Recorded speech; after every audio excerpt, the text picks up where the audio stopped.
عزیز طلبہ اور ناظرین کرام السلام علیکم۔ میرے ہاتھ میں دو مارکر موجود ہیں۔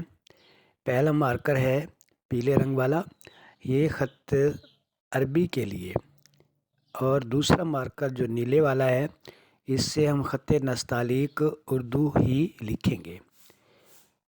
ملاحظہ کیجیے گا، حروف تہجی، حروف مفروضات۔ پہلا حرف ہے الف، 3 لائنوں پر اس کو لکھا جائے گا۔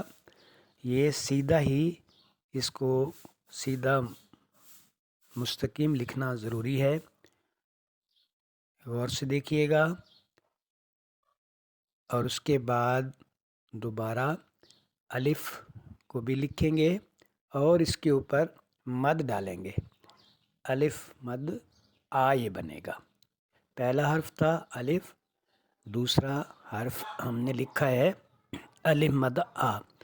اس کے بعد تیسرا حرف بے لکھ رہے ہیں، ایک سرے کے ساتھ بے کا پہلا سرا بنانا ہے اور اس کو طویل بنانا مقصود ہوگا، اور اس کا دوسرا سرا نہیں بنانا، اور اس کے درمیان میں نیچے کی جانب ہم نے بے کا نقطہ لگا دینا ہے۔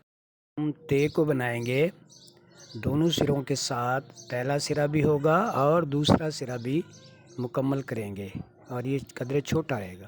اس کے بعد پانچواں حرف جو ہے جیم ہوگا، اوپر کا نوک سے بنائیں گے اور گھیرا اس کا ہم مکمل کریں گے، لائن پر آ کر رک جائیں گے، بیچ میں اس کے نقطہ لگانا ہے۔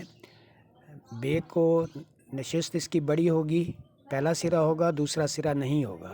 الف 3 لائن پر ہوگا، تے جو ہے قدرے چھوٹا ہوگا، دونوں ہی سرے اس کے ہوں گے۔ جیم جو ہے ہمارا مکمل ہوگا اور اس کو ہم گھیرے کے ساتھ مکمل کریں گے۔ ناظرین کرام، آج کا سبق جیم کی مشق یہاں پر مکمل ہوتی ہے۔ آئندہ کا سبق دال سے